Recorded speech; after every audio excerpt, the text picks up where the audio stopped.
Stephen Finn kept Middlesex in contention as he chipped away with 3 wickets, but it was Durham's Graham Onions who emphasised England's depth of seam talent by taking 6 for 45 on the 3rd day of the LV County Championship match at Lord's, before claiming the wicket of Andrew Strauss for the 2nd time in the game.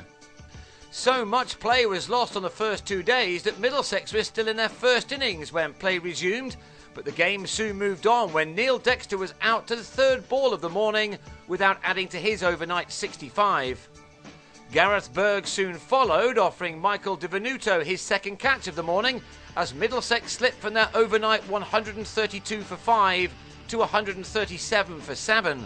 There was a brief response from the home side through John Simpson and Tim Murtagh, the 2 left-handed batsmen both playing some firm shots in a stand of 27, which momentarily stopped the rot.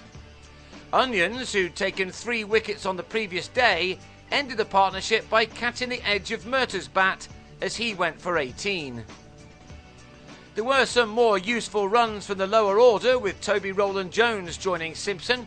An all-run 4 was included in their partnership of 24, which at least gave Middlesex the opportunity of earning a batting bonus point, all points being useful in a match which is still perhaps likely to end as a draw because of the weather. 2 wickets in 3 balls from Onions ensured that Middlesex fell short of that, however. His 5th of the innings arrived when Roland-Jones pulled him from outside off stump to Ian Blackwell, and his 6th swiftly followed as Finn edged to Paul Collingwood.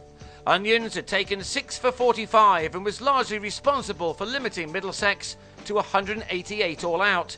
Simpson left stranded on 25. How good a total that was soon to be seen as Venuto and Will Smith came out and took their side to lunch with few alarms.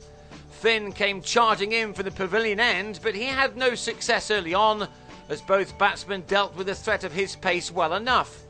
Not every one of Smith's shots saw the ball race off the face of the bat though, and had Middlesex had a couple more fielders in the slips, they may have dismissed him earlier. Still, the rules remain that you can only have 9 fielders, excluding the keeper and bowler. Durham were going well, and after more than an hour at the crease together, this pair had knocked 59 runs off. A wicket was needed by Middlesex, and it was Finn who got it, as he produced a cracker to peg back Venuto's off stump after he'd made 30. Encouraged by that, Murtagh then struck from the other end, Smith nicking him to David Malan to go for 29. That brought Ben Stokes and Collingwood together, the latter playing his first game of the campaign, having missed a defeat to Nottinghamshire last week. They again put their side in control by adding 39 for the 3rd wicket. Collingwood had made 19 when he edged Roland-Jones to his Old England teammate Strauss at 109 for 3. Durham were still handily placed and just needed a more substantial stand to put them well ahead of this game and give themselves an outside chance of winning it. To do that, they really needed to only have to bat once in this match, you would have thought. Stokes and Dale Benkenstein added another 33. Finn came back on to break the developing partnership, Stokes edging to Strauss to depart for 45 at 142 for 4. The home side kept plugging away, and they were soon rewarded again as Benkenstein got a feather to a delivery from Berg to go for 24. And then Blackwell was beaten for pace to be trapped in front by Finn for 12 to lead the visitors on 164 for 6, still 24 runs behind.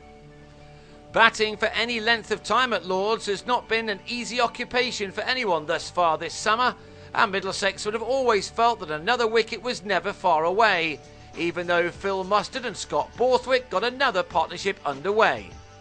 But as before, just when it was threatening, it was ended.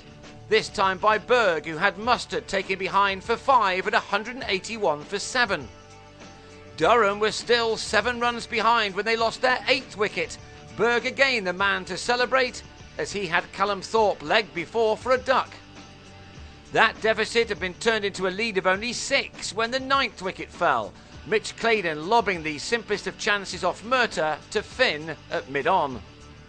In their last match, Durham's last pair had put on the best partnership of the innings, and although they didn't do that this time, Onions and Borthwick did at least give their side a more comfortable first innings advantage.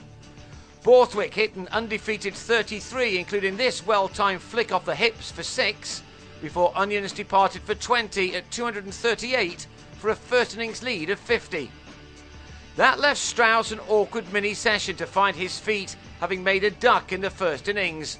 A slightly streaky shot got him off the pair, but Onions, who'd bowled the England captain in the first innings, did so again when Strauss had made just 6. It was almost a carbon copy of that first innings dismissal, but this time from the other end.